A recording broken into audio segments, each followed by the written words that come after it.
Shalom. Good evening, everyone. Thank you for joining us for this fourth and final part of this lecture series on the contemporary Middle East. I know many of you have been with us for the whole journey, and I think you'll agree it's been a really fantastic set of insights into the contemporary Middle East, the history behind it, some thoughts looking ahead to some of the big issues around the region, in particular the specifics that we focused on in the previous three lectures on Islam and Iran and the Arab Spring and its aftermath. Today we're concluding with a kind of zeroing in on Israel, on the country where, well, not everyone on this Zoom call, but certainly where myself and Dr. Merhavy and many of the people on this call are based, and where the rest of you who are not based, I know, are very much identified with and think about and are interested in learning more about. So I will, just for the purposes of enlightening those that are new to this, as always, there's a few new names and new faces here. We're going to hear from our presenter, Dr. Menahem Merhavy, from the Truman Center at the Hebrew University in a couple of minutes. And after his presentation, he will take questions which you can write into the chat box at the bottom of the screen. And that will be that's the format. Any questions you have for me about this series or future events, you can email me at paulg@begincenter, begincenter.org.il. I'll write that into the chat box as well a bit later. And I can tell you that next week we're going to be moving back to the topic of Israeli politics, and we're going to be talking with the author of a new book on the Likud and the rise of Netanyahu, which I think will be very interesting. And then we have some other series coming up, and you can contact me for those details. Right. Without further ado, I'm going to pass you on to Dr. Menahem Merhavy. Hello, everyone. Thank you very much, Paul. Hello, everyone. Good evening. So I'm very glad and excited to be here for the fourth time, for the fourth and last meeting in this short series on the Middle East. And today, yes, we'll focus on Israel in the region. And my focus will be the region more than Israel, but I hope this will, the main purpose is for me to put things in perspective, to try to see the wide picture in which Israel is active in, and to try to see why, for example, you've heard about the recent agreement with the Emirates now and not before, or why now at all? I mean, what has changed in the map of the region? And again, in order to see that, I want to see the large picture. So I'll take you through kind of a journey that will begin with the Arab-Israeli conflict, really. Very brief overview. This will not do justice to the topic itself, because this is not, a course on the Arab-Israeli conflict, but we'll have, we have to start there in order to see the large picture. And then we'll talk about some developments in the Arab world in, let's say, the last 3-4 decades or so, and the last part will be really what kind of a map of the Middle East we have today, the way I see it, in order to understand Israel's position in it. And I'll just begin with kind of a statement or a question to just to stimulate your imagination. If you told anyone in Israel, let's say 40 years ago, that Israel's allies in the region would be Sunni Arab countries, and Israel's, either enemies or, let's say, challenges in the region would be non-Arab countries, they would probably think you're mad. It didn't make any sense back then. But this is exactly the situation today. So we'll try to see how this has come about. So I'll take the screen now. 1 second.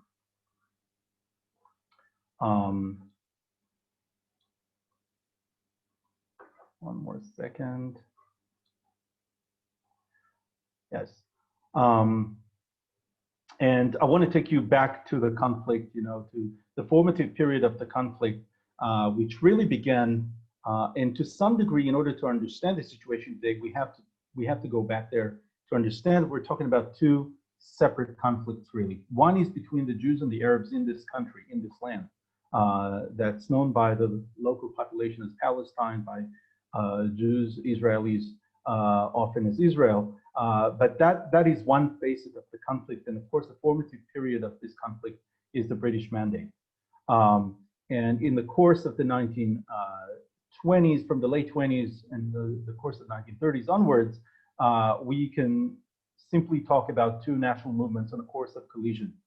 The one, you can say Zionism, that is, Jewish nationalism, if you like, is, I would say, a little more ripe, a little more, a little more aware of its goals, let's say, and the other was more in the making in the course of the 20s and 30s. And yet, by the end of the 30s, or even middle to late 30s, we can definitely talk about two national movements on a course of collision. That course of collision, of course, came to a major showdown in 1948. And of course, I don't want to repeat the facts that you obviously know. I'm just trying to highlight certain facts that I think will help us understand, the story further down. So what we have here is the photo in the background, by the way, is from the area of the road to Jerusalem in 48. That area where Yitzhak Rabin, late Rabin, was commander of the Harel Brigade.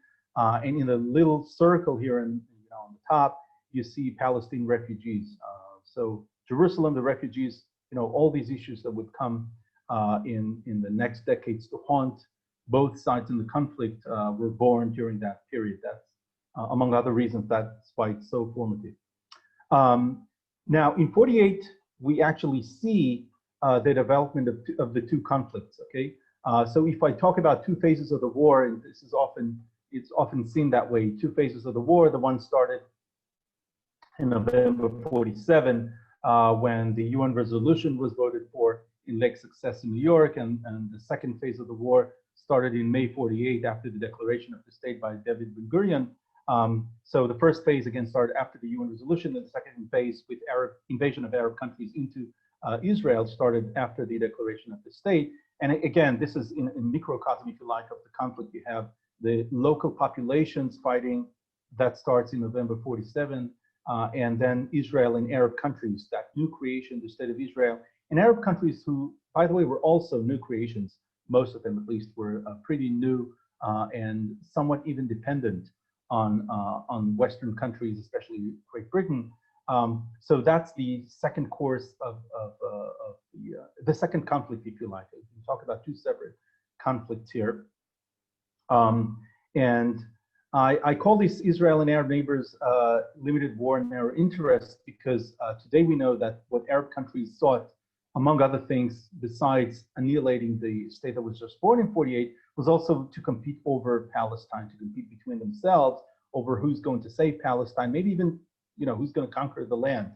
I'll give you a small example of a story that many of you might be familiar with, but again, to give you I hope, a very different view on that. Many of you might be familiar with the story of Gush Etzion, that area of towns that's south of Jerusalem, some 15 kilometers or so south of Jerusalem. Gush Etzion, especially with Kfar Etzion, the religious kibbutz that fell just about the same time that Ben-Gurion was declaring the state in Tel Aviv, by the way, and the massacre that ensued there by the Jordanian army. Interestingly, we know that today that one of the reasons the Jordanians were so keen on taking that area was that they were afraid that the Egyptians coming from the south west, of course, would take that area instead of them. So it was it was not just Jordanians against the young state of Israel, it was just also the Kingdom of Jordan against Egyptian aspirations for the region. And again, it's just one story, one incident that I would say goes like a thread through the story of 1948 that was a competition between Arab countries over the right to claim Palestine or to show their opposition to Zionism. Another fact that we know today is after years of research on the war and on the Arab sides in the war is that some major Arab players in this war were not very interested in Palestine, or were not very interested in trying to Zionism in Israel was not necessarily their prominent concerns at the time. It was to a large degree the fear that the street would revolt against them. The regimes that were just born, recently back then, feared that the street, the youth especially, who were very nationalist, might, revolt, or there might be an uprising if they don't do much about Palestine. So they sent an army. The Egyptian king, for one, whose army was surrounded in the south in something known as the Fallujah pocket. There is a picture, a photograph from that period. We know that the king was actually gambling and having fun at the same time that he sent his army forward to march to Palestine. So again, just another example that it wasn't a major concern of his. And what 48 did, to sum it up, is to expose the weaknesses of Arab countries, first and foremost of Egypt.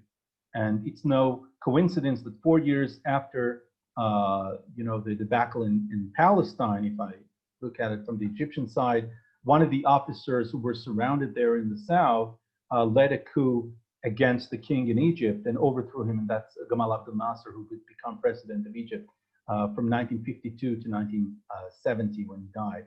And he would become a major figure in the Arab rhetoric of pushing out Zionism, et cetera, et cetera. 1967 is a major watershed. So if I look at 48 to 67, again, I'm doing it very quickly, as I said, I see the Palestinians take the backseat actually in this conflict, as weird as it might sound today, and Arab countries, especially the ones surrounding the state of Israel, taking the lead and trying to show their loyalty to the Arab cause, as it was known at the time. Menahem, however, yes. Sorry, there were a couple of requests to speak a little louder and a little slower. Sure. Okay. Thank you. Thank you. So if I sum up the 2 decades, 1948 to 1967, almost exactly 2 decades, we get the picture of Arab countries, first and foremost, Syria, Jordan, and Egypt taking the lead in the conflict, and the Palestinians, Palestinian leadership, whatever was left of it, really, take the backseat and let Arab countries lead the way, or they were made to let Arab countries lead the way. That changed in 1967. And 67, of course, there are many books and articles and great movies about it. But what I want to highlight here is that one of the things that led the road to 67 was Nasser's pushing King Hussein of Jordan for a joint pact. And it was probably actually a threat with a gun on the table, might even have been literally so, to join him in a kind of a joint command to lead the armies against Israel. Okay. Now we don't know for sure, what was the timetable of Nasser and to what degree did he have practical plans. What we know is that this kind of pact that was made between the two, and it was public, it was made public right away in a news conference, that alarmed Israel to a large degree and was one of the main triggers that sent Israel to go on that offensive on the 5th of June, 67. The other interesting fact I want to highlight around 67 is that, well, King Hussein of Jordan was the last to be pushed into the picture. He was the last to join that, that bombardment in Jerusalem. He was the one who was hit hardest in this war. Okay, even though in terms of prestige and and the, I would say, the great blow to to the rhetoric, Nasser more than anyone else suffered from 67. But, and here's the interesting part, 67 was, I would say, mixed news for the Palestinians. Okay, by then the PLO had already been formed, and it was a viable organization. Fatah within it, led by Yasser Arafat. In 67, as much it was a blow to Arab countries surrounding Israel. King Hussein losing a large amount of his territory and, of course, a holy site as well. And Nasser, who spoke vehemently about eradicating Israel from the face of the earth, etc., and having all kinds of plans for its population. Once he does that, Nasser was, woke up one morning, so to speak, without his Air Force, not in place. So that was a major, major blow. But for the Palestinian leadership, 67 was more mixed. And why is that? Because Arab countries, until then, okay, and even after that, they would try, but with less success, would try to actually rein in the Palestinian issue to their causes. And once these countries were weakened by Israel, that made it harder for them to rein in the Palestinian cause. And to drive the point home with one specific incident, so in March 68, Palestinian guerrillas from Jordan launched an attack against an invading Israeli force. It was the usual story. There was an attack by the border or on Israel's side of the border, and then Israel would send retaliation force into Jordanian land. But then things got Jordanian soldiers got in the way, and a lot of things went sideways. And Israel was hit pretty hard in March 68 in a place called Karame. And it's almost like a pun because Karame means honor in Arabic.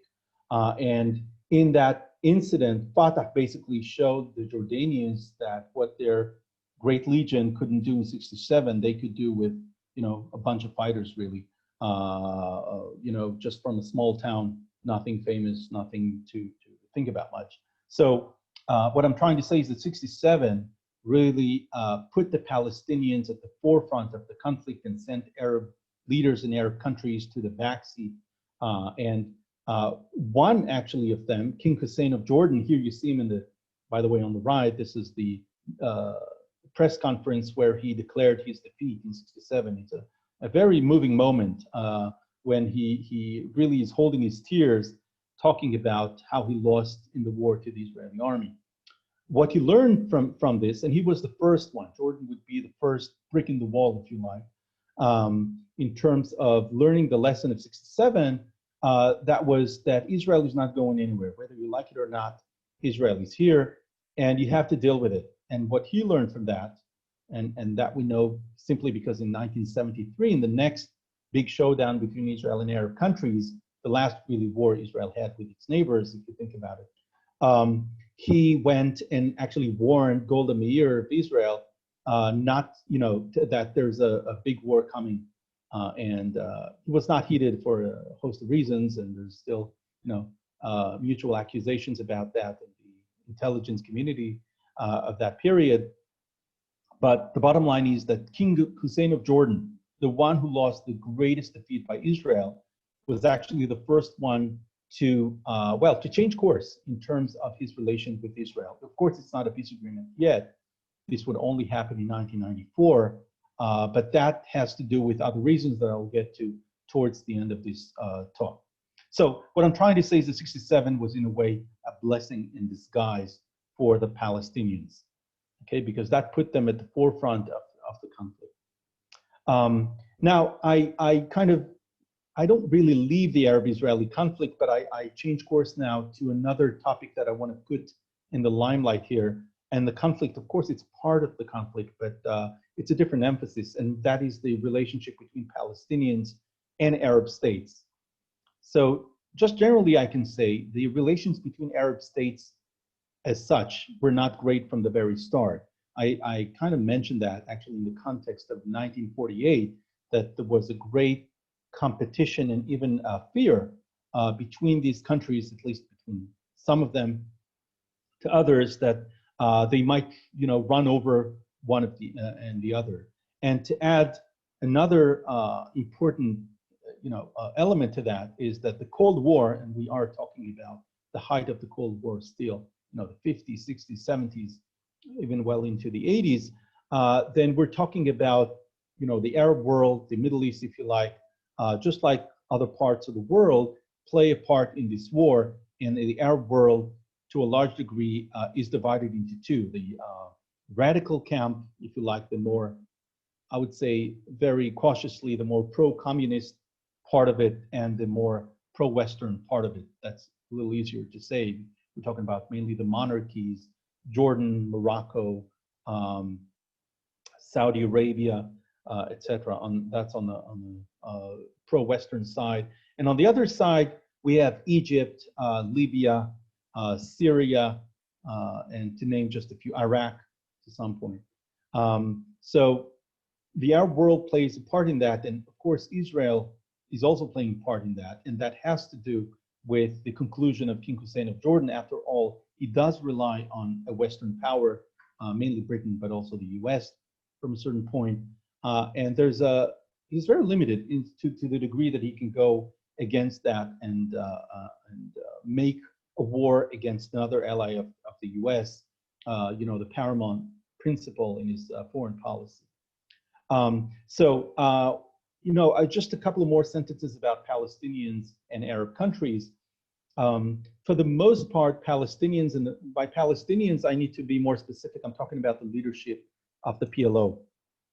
Without going into too many details and names, from a certain point, Fatah, the movement that's headed by Yasser Arafat, if you like, the younger, more revolutionary Palestinians of the 1950s and 60s, they kind of become the mainstream part or the main party within the PLO, which is a larger umbrella of Palestinian organizations. There's a host of other smaller groups under that umbrella, some more leftist, left-leaning groups back then, Leninists and others. So again, trying to make it a little more simple, I would say that from a certain point, Fatah takes in that big game of the Cold War, Fatah takes, I would say, a cautious pro-Soviet policy. Okay, and that would also play a part in the great change that happens to it in the course of the 80s and 90s. Okay, I'm saying a cautious one because it doesn't mean Fatah is simply in the pocket of the Soviets. Almost no Arab leader ever was, by the way, including Nasser of Egypt. But there was more of a, I would call it a flirting with Soviet foreign policy than with the other side. Because again, the other side was to a large degree and historically was seen as part of Western imperialism, as Zionism was too. Just to mention a couple of points in the course of the late 60s and 70s that put the Palestinians in a very bad light in the eyes of Arab countries. And again, we have to understand this point in order to understand what's going to come in the course of the 80s and 90s. So one is here, I'm kind of using these pictures as some kind of reminders. So here we see Palestinians who surrender, Palestinian fighters of Fatah. This is September 1970, what is known as Black September, which was also, of course, became a famous organization named that way. But it actually started in a Black September for the Palestinians in 1970 when King Hussein of Jordan, Palestinians say it was a pretext after an attempt on his life. Jordanians probably view it differently. But anyway, he went head-on collision with the Fatah in his own land. And that ended with a range of death somewhere between 5,000 to 9,000. So it's really close to a massacre, if not really simply one. And also with the leadership of the PLO moving onward to Lebanon. And that would be the next great arena of Palestinian activity. And if we mention Lebanon, so this is from Lebanon, both of these from Lebanon. So the PLO in Lebanon also was got into a head-on collision with the local, again, called the local mainstream population, or the population that sees itself as the true owners of the state, and that is the Maronite, Christian Maronites of Lebanon. You probably know Sabra and Shatila, the big massacres against Palestinian refugee camps there. And the war really started actually with a massacre with a bus being attacked in the middle of Beirut in 1974. And that was the spark again that ignited that conflagration. So Palestinians in Arab countries, again, the PLO to be specific, was also kind of an uninvited guest that Arab countries found very hard to swallow. Okay, and I'm emphasizing, I'm going over this point because you cannot understand the way, for example, Anwar Sadat would treat the Palestinian issue when he negotiates with Israel after 73, after that last war Israel had with its neighbors, without understanding this in the background. You know, the PLO, and there's no getting around it, the PLO made major mistakes in its foreign policy, in its intra-Arab politics, I would say. And you know, you cannot understand the way the Palestinian issue has been pushed to the margins, really, to a large degree, without understanding this point.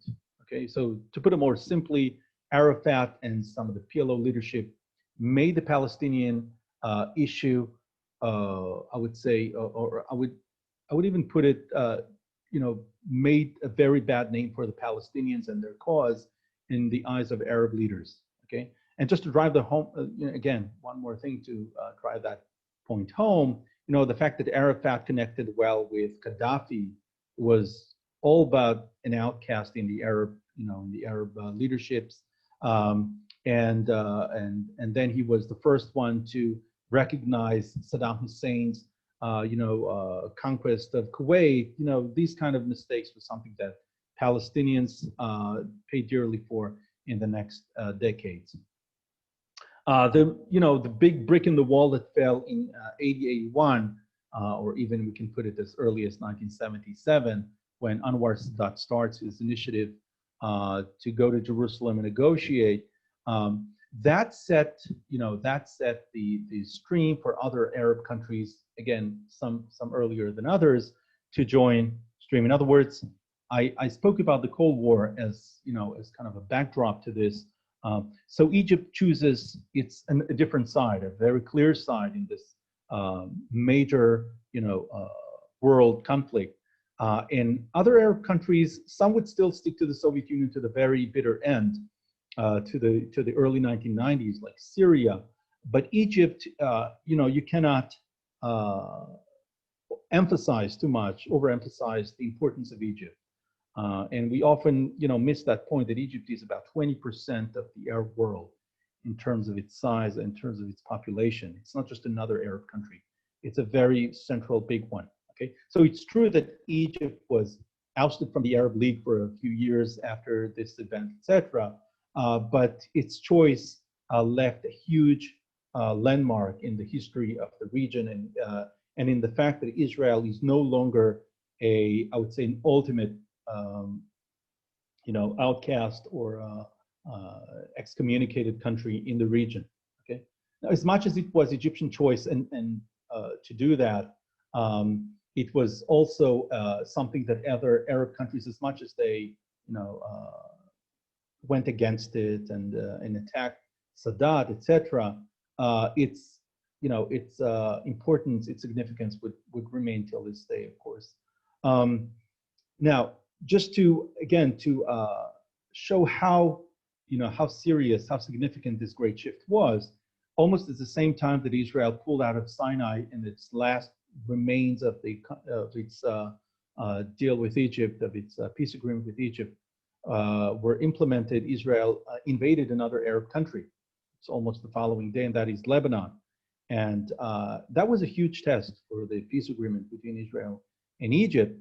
And the fact is that it survived it, and even survived the assassination of Sadat just 1 year earlier.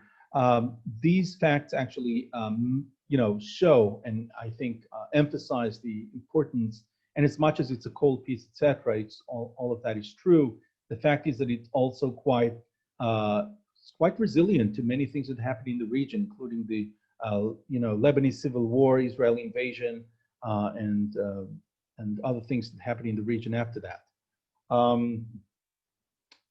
I want to show you here. This is Syria, and this is another event that's almost you know, left out by people who don't study the region.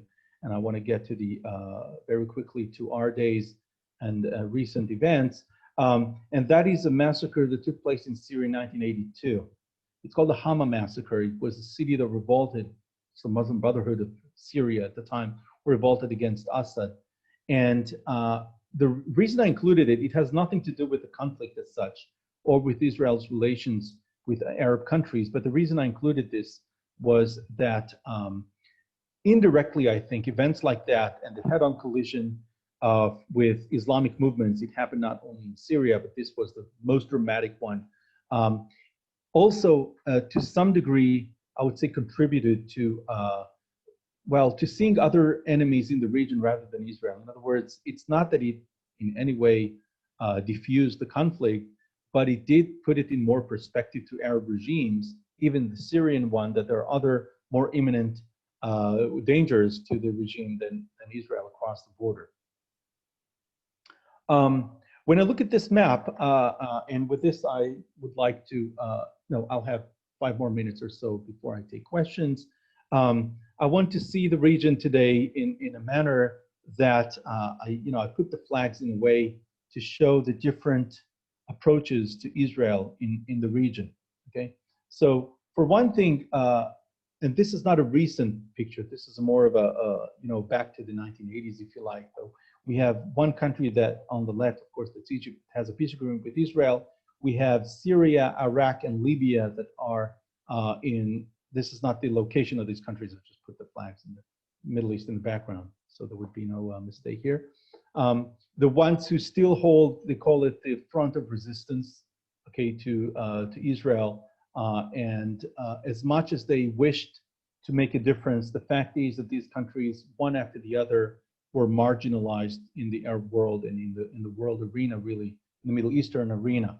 And again, this is good news. So one of the things you might find a little odd in this presentation today is optimism. I think that is, I don't often find myself with optimistic, forecasts for the region, but it's true. I mean, the way I see it is that the countries that still, saw itself, at least saw themselves in the 1980s as, great enemies of Israel were, for various reasons, not for that, not per se because of the conflict, were marginalized.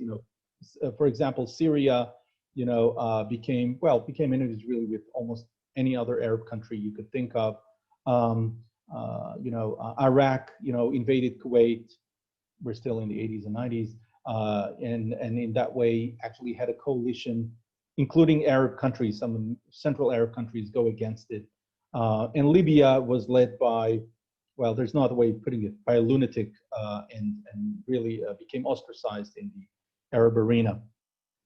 We have here on the extreme right the countries that, officially or not, became more comfortable or even with some relations, unofficial relations with Israel. Sorry, I repeated the Egyptian flag here, but I'm talking here about Lebanon and Jordan. Okay, you can also add Morocco, for example, or Tunisia, that had much less of an anti-Israeli foreign policy as early as the 1970s even.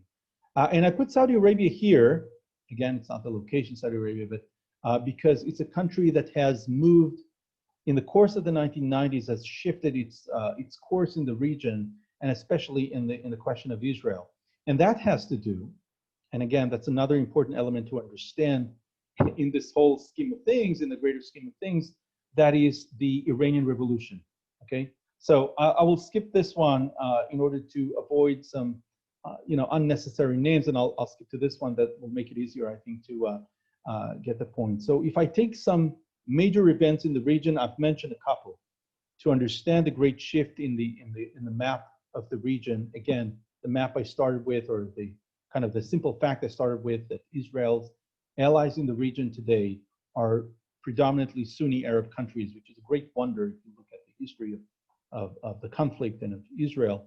Then September 1970 in Jordan is a major point where Palestinians, again, were seen as as an intra-Arab problem, not less, maybe even more than an Israeli-Arab problem. The revolution in Iran of '79 that has divided the region to a large degree, or has alarmed Arab countries, most of whom are Sunni, and to the Shiite, what they sometimes call the Shiite Crescent. That's a term that was born somewhere around 2004. But call it Shiite Crescent or not, that concern from a great Shiite uprising, and even in Lebanon, for example, some politicians refer to it as the great Persian Empire of the 20th and 21st century. I mean, that fear of Arab countries that Iran is meddling in their affairs, and that brings about even some, some ancient hostilities from the past between Arabs and Persians. And actually, there's something behind this fear. It's not completely, paranoia. Iran has been meddling in Arab countries' affairs for at least 2.5 decades now, 3 decades, maybe even as early as the year the revolution broke out in '79. So there's definitely something behind this fear, and if questions will be about that, I'll get to it more. Another event that didn't happen in the region but has a major, had a major, significance and major, point to our topic is the coming down of the wall between the Soviet Union and the West. That is the dissolution of the Soviet Union, because Arab countries, especially that resistance front I was speaking about, Syria, Iraq, etc., to a large degree relied on the Soviet Union. And once the Soviet Union was shaking and collapsed, that took out a major, important wall that they could lean on. Okay, and there's kind of, I would say, there's no coincidence that some of these countries found themselves running to the arms of Iran. Okay, if you ask yourself, why did Syria need Iran? Well, it needed Iran because the Soviet Union, even before it went down, showed signs of weakness, and for example, its ability to sell weapons or to give weapons to Syria with good conditions became more and more limited. So Syria found the Iranian, the Iranian wall very, convenient to lean on. And the last element, one before last, is all those mistakes. I've mentioned just a few of the Palestinian leadership. The fact that he often chose the wrong side, or what seemed to be the wrong side in retrospect, in intra-Arab conflicts or Arab and others conflicts. And to add to that, another dimension of Palestinian leadership, that is, of course, the Oslo Accords, and the fact that Palestinians have, at least in Arafat's later days, have given up, that taboo of speaking to Israel. That opened the road to many other Arabs to say, well, if the Palestinians, who really are at the heart of the conflict, they're really the ones who, have more against Israel than anyone else. If they can speak to Israel, why can't we? And it definitely made it easier for Arab regimes, well, either to go to the open like Jordan, or at least to be able to speak to Israel unofficially. I'm getting to a close. I'll just say something about Israel and the Palestinian Authority and Hamas. So on the right, this is Sinwar from Hamas. This fellow, of course, Abu Mazen, and two of the contenders to inheriting Abu Mazen, this guy Faraj and Lalul. And what's interesting is that as much as Israel and the Palestinians seem to be stuck, and of course there's a lot of bad blood between the two nations, two peoples, if you like, there is actually quite good work together, at least on security matters. It's very limited. It's a very narrow field, I mean. But in many respects, there are other things where, well, there's ups and downs, of course, but there's definitely, coexistence or work together. And in that sense, you can say that even the heart of the conflict is not as bloody as it was in the past. And that reflects on the whole region. And that makes it easier for other countries, just like the UAE that recently signed the agreement with Israel, to normalize relations with Israel and to treat it. Again, if I go back, and with this I'll close, I started with two separate conflicts, the one between the Jews and the Arabs, Jews and Palestinians in this land, and the other is with Jews and Arabs in the region, that is Israel and Arab countries, then you can definitely talk about the decline of the Arab-Israeli conflict in terms of Arab countries, and even the, I would say, the diffusion of the bomb between Israel and the Palestinians to some degree. Okay, so with that, I'll finish, and now I'd love to, to have a debate or a discussion. Great. Thank you very much, as always. Okay, we have a few questions on specific topics. Before I get to them, I'm going to once again exploit my position as the host of this to ask a question of my own, or rather to I want to sort of put forward something that came to mind, and you can tell me to what extent you think I'm going in the right direction, or completely off. Also connecting a little bit with your previous lectures, when you made that very illuminating point at the beginning about the fact that Israel has sort of is now in this situation, which would previously have been considered completely crazy, that its main allies are the Sunni Arab states, and the countries with which it has problems are the non-Arab parts of the Middle East. To what extent is that about the collapse of the whole Arab nationalist idea and the rise in its place to some extent of the Islamist, the force of political Islam? Because I'm thinking that the two non-Arab countries that we now have problems with are Iran, the Islamic Republic of Iran, and Turkey with its under Erdogan, who has this Muslim Brotherhood connection. Am I going in some vaguely correct direction? Yes, no, there's definitely a point there, and I kind of alluded to that when I spoke about the Islamic threat to Arab countries as another element.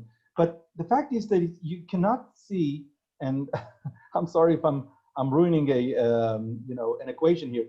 The Islamic element cannot explain the relations with Israel.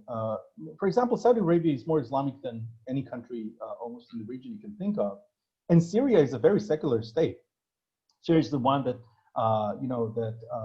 led the greatest massacre against Islamists than anyone else. So, and I could also, mention Egypt. At least the ruling elite of Egypt is far from being Islamic in recent, decades really. So all of that together, no, I cannot say this is the element, even though it's often is depicted like that in the media, and it makes you furious actually to say, because if you think about it, the UAE is actually much more Islamic than the Palestinian Authority. In certain respects, is even more Islamic than Hamas of Gaza. Okay, so I cannot find any explaining element here simply by that. But in the broad picture, it does explain, and that's why I kind of alluded to this point earlier on, that the Islamic threat as a whole did put the Arab-Israeli conflict in more perspective. In other words, when you have other enemies, you reconsider your whole situation. And then one element that seemed to be the enemy, the only enemy around, well, it takes a different measure, a different perspective. And so you see, you could only explain it in a very obscure, a very general way, but not specifically about specific countries or specific societies. Okay. Okay. Thank you very much. I need to listen to more of the experts and stop reading just me. No. Okay. There's a bunch of questions. I'm going to maybe group some together that are on similar themes. So a couple of questions that are focused on Egypt. Very different questions, but both about Egypt. One is, why did Israel not give Gaza together with Sinai to Egypt? And is it because Egypt didn't want it? And if not, why not? And the second question is asking you to sort of go down a counterfactual route. Had Eisenhower not intervened in the Suez conflict, right, in 56, and Nasser's ascendancy possibly stopped, what do you think the region would look like now? I guess it's asking a question about if Eisenhower, or maybe even let's broaden it, if in some other way Nasser had not been able to rise to this level of the kind of Superman of the Arab world, what would the region look like? Wow. Okay. The second would be more a guess than an answer, of course. So I'll start with the first. Yes, the simple fact is that Egyptians didn't want Gaza. Egyptians had a very bad experience from Gaza in, I'm not sure I remember the correct year, it's 53 or 54. So they had a showdown in Gaza themselves. They, they had some resistance there. And the fact was that, yes, bottom line, the Egyptians, Sadat did not want Gaza. He basically gave Israel Gaza as a gift, so to speak, in the course of the peace agreements between the two countries.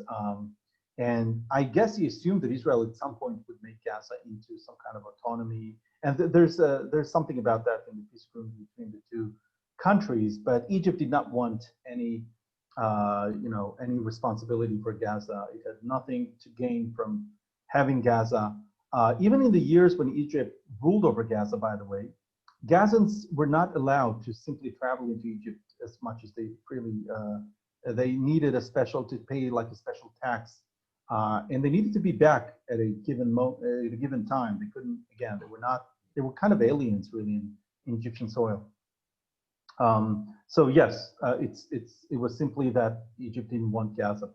As to Nasser, and had Nasser not become such a major figure in the Arab world, my guess would be, and again, it's really a guess, is that things would have accelerated or things would have happened sooner than they had in reality. In other words, this whole 67, 73 showdown that, well, eventually brought the two sides to the table might have happened earlier, actually.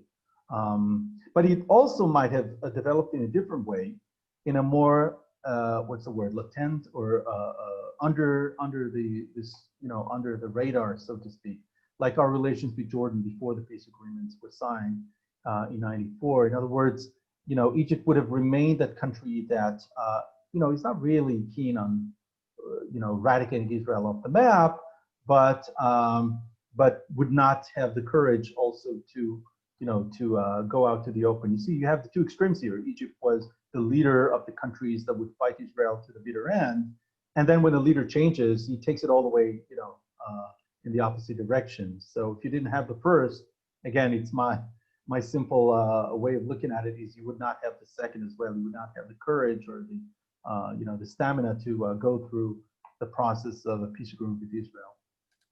Okay. A couple of questions now about Hezbollah.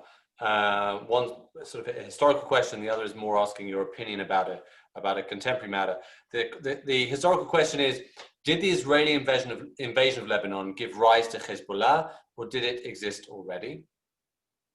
Okay. And the second question is, could Israel have engineered a pretext to attack Hezbollah while it was hemorrhaging in Syria and remove the threat of 150,000 rockets directed at Israel? Wow. So the first one is easier. Israel did not, no, Israel's invasion accelerated Hezbollah's getting together, I would say, as one front, because without going too deep into the history, Hezbollah is, again, it started as kind of an umbrella of very small groups of Shiite militias, and with Iranian backing that became Hezbollah. So Israel, you can say Israel's invasion indirectly gave it the last push, but it definitely would have happened anyway. I mean, Hezbollah, it was just the declaration of this organization as such that Israel's invasion accelerated. It's not the very existence of, the galvanizing of Shiite militias to get together. That started actually a couple of years earlier when the revolution in Iran was brewing. So that's about the first one. About the second one, well, it's a very hard one, and I'm not sure I'm the expert to say about this. I think Israel's Israel's perception of Hezbollah is of an organization that has two faces. One is an intra-Lebanese, internal Lebanese, domestic Lebanese, and that's a party, etc., politicians. And the other one is its front with Israel.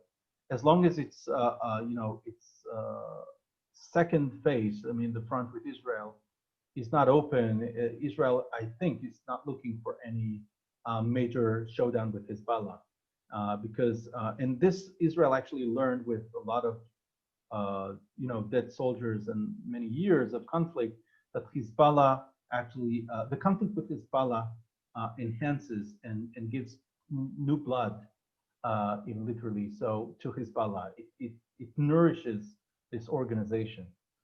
So it doesn't mean it's going to disappear once the conflict is over, but Hezbollah's life is much harder without Israel in the picture. So it would be playing into their hands to encounter. And I will just add to that one thing. Israel did not confront Hezbollah head on while it was in Syria, but indirectly, there was definitely confrontation between the two sides. It's not that there was no conflict between the two. You can imagine when Israel attacks Iranians on Syrian soil and sometimes Assad soldiers, you can imagine that it could happen that Hezbollah operatives were on the same place at the same time. It happened more than once. But both sides did not have any interest in coming out to the open and say, this and that number of Hezbollah operatives were killed by Israel on Syrian soil. Okay, so these kind of things happen every once in a while, but both sides, again, because Hezbollah also at the moment, and definitely during its years in Syria, had no interest in opening another front. Okay. Couple of questions here about Russia. Okay. One is obviously Russia and Middle East, otherwise it wouldn't be relevant for this. Yeah, I'll try to answer them because, okay, we'll see whether I can or not. Okay, so the question is, one of the questions is basically, Putin's Russia is a player with its own bases in the Middle East. How different is current Russia from the Soviet Union, which used the Arab countries in the Cold War? So maybe you could just offer your opinion on that. The second point was about Putin's influence, just asking about how great is Putin's influence in Syria and also Turkey, also into Putin's influence in Turkey or with Turkey, which is okay. Okay. So yes, about the first one, how different is Russia's foreign policy than the Soviet Union? Well, it's much more direct. You didn't have Russian, well, you did have advisors really in both Syria and Egypt, even in certain years. But Russian army bases, the way you do have today, and even Russian directives at the heads of state there, the way you do have now, that's something you did not have in the years of the Soviet Union. It was more part of a larger game, and Russia today plays a much more close to the chest kind of game with the cards that is much more direct, much more active and immediate influence over events, with their jets and soldiers on the boots on the ground. The great change, by the way, has been, among other things, and I think that's one of the main reasons for this great change, is American foreign policy, which used to be much more involved, and today it's less direct, I would say, in the region compared to the Cold War years. So I think that's to a large degree explains the difference. Of course, Putin is a different person too, and the Russians were more concerned about the great game with the U.S. than they are today, because I think today, unlike in the Soviet Union years, there's less possibility, or at least the perception is that there's much less possibility of a collision between the two, powers. And even the fact that Russia is not a real superpower, I hope Putin doesn't see, this video, but the fact that Russia has a great army, etc., but it's not a superpower anywhere close to what the Soviet Union used to be. I think that allows it, in a way, paradoxically, to be more involved and more aggressive in the region. It fears less, it has less the obstacles that the great superpower has in getting itself involved in, for example, violent wars directly with its own soldiers, the way a superpower would be. About Putin in Syria, yes, he's very much involved in every detail and the way the country is run. I mean, he doesn't care how much flour costs, I guess, in Damascus. But he's very much involved in, the deployment of the Syrian army, etc., and especially about not letting things get out of hand. For example, with Israel as another player, so to speak, on the Syrian arena. So yes, he's very much I wouldn't say he's in power in Syria, but he's definitely much involved in the way the country is run, especially its army, etc., the army bases, etc.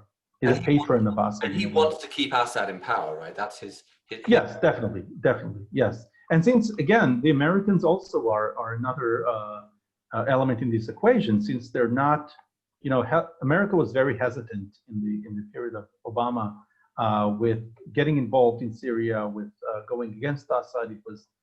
It seemed to be very keen on doing that at a very specific moment. I think it was 2013 or so, and it did not show any serious, willingness to make an effort for that, and that was perceived as maybe as weakness or hesitance, and rightly so, by the Russians, and hence they allowed themselves more, room for maneuver there.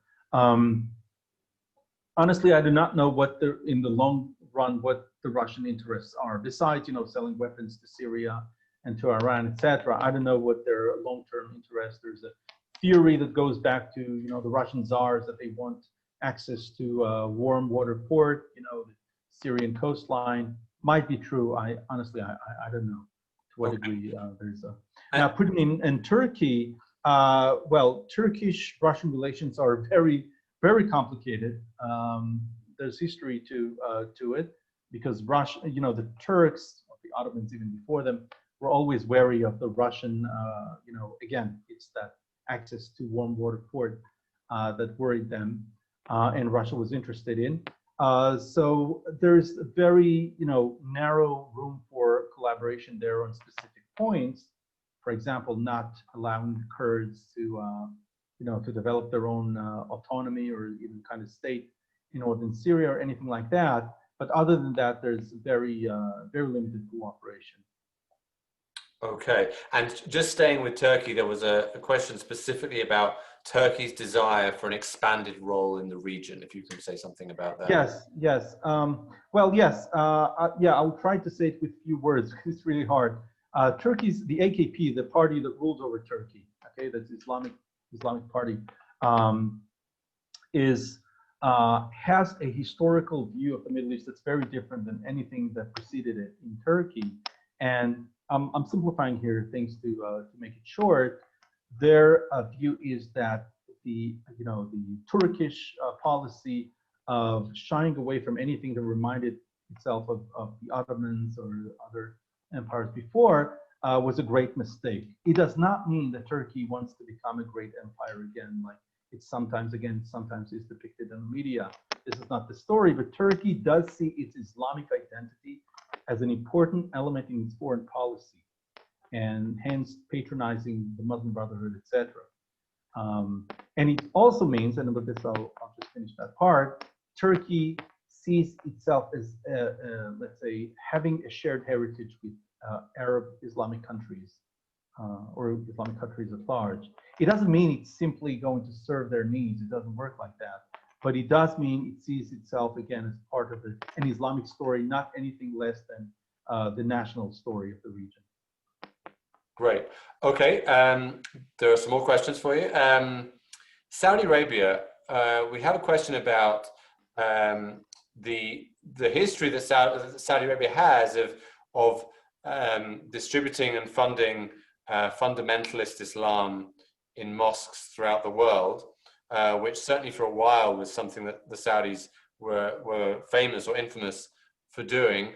And the question is essentially, has that stopped now that the Saudis seem to be more in the Western camp and want to, and very warm ties with the United States and even with Israel, at least behind the scenes? Has that stopped now? Well, yes, it has stopped a while ago, even though I cannot vouch for, there's no dollars going anywhere in the wrong directions there. But overall, Saudi Arabia, for one thing, in the course of the 1990s, has realized that some of these Islamic groups are very dangerous to itself. That they're active, and they had some serious cells active from within Saudi soil. And to add to that, the 2001, the great attacks in the U.S., that 9/11, of course, I mean, that to a large degree ended, whatever proof the Saudis still needed that this is very dangerous for them. The fact that some of the prominent figures were either Saudis or former Saudi citizens definitely made the Saudis realize how dangerous that is to them. It's not that simple because, for one thing, Saudis, some part of their raison d'etre of this state is really Islamism. And the fact that, Saudis could ask themselves, what has remained of this Islamism? If we're pro-Western, simply that, great allies of the US, and it's no secret that we also have some relations with Israel. What has remained of our Islamism? That's an important thing that the Saudis need to figure out. But in terms of the militias they used to fund, etc., that is pretty much gone, I can say. Okay, a couple of questions about the Palestinians. One is a very contemporary question, which is, what do you think are the main motivations for the latest round of balloons coming from Gaza? Okay, for those not in the know, these are the balloons that have sort of explosives or other material that land on towns and kibbutzim in the south of Israel. And the second question relates to an article that was in Haaretz today, which I haven't seen, but one of our audience members did, which makes the argument that the UAE and the Saudis are looking to hold Israel hostage through their peace accord, specifically using their influence through the peace agreement to pressure Israel on the Palestinian issue. I suppose that could be connected to the idea that the UAE essentially said, stop the annexation talk or the annexation plans, or we don't make peace with you, which was the kind of at least the message, the rhetorical message in that op-ed from the UAE in the Washington Post. Okay, so the first one is a little easier to answer because I'll get to the second one. The first one, why balloons from Gaza now? Well, Gaza is a very, very tight place, so to speak, generally speaking, for a long period now. And since we're at the end of the summer, it's just collusion of a few things. At the end of the summer, so soon they won't be able to use this kind of tool. When it becomes when the summer is over, it's much harder to do that kind of thing. And also the fact that it became much tighter with with dollars. Again, I don't want to go into that, but it has to do also with relations between Gaza and the West Bank, which are very bitter, and the very short leash on which Abu Mazen is holding money from Gaza. And Gaza has no border with West Bank. So if it had, I could promise you some of these balloons would be headed to Ramallah. But since Israel is in the middle, it's the one to send the balloons to. And I think the Israel UAE, not that it started it, of course they did it long before, but it definitely added another element of resentment among Palestinians and Gazans more than any other to the fact that there's another Arab country, even one that let's say plays on the card of authenticity more than others, that has relations with Israel. That's that's very Gazans took it very hard, and I think it was another way of taking out their anger at this thing. But again, of course, balloons had existed before, but I think it did contribute to the timing now. About the second question, of course, it's a little bit political to answer that, so I'll try to do it without too much meddling into Israeli politics. I think Israel did actually got two birds with one stone here. The annexation, which as much as Israel had preached it, I think didn't seriously take it as a goal to happen. I saw it more as a media spin than anything else, and if anything, a big headache for kind of a tree you climb on and you really want to get down from. So it was. So you got an agreement with with an Arab country, and also at the same time you also got rid of an achievement, so to speak, quote unquote, that you didn't really want to achieve, because annexation is a big headache for Israel. So I really don't see it that way. Okay. Okay, wonderful. Okay, I think that's it. I want to thank Dr. Merhavy very much for this lecture and for this entire series.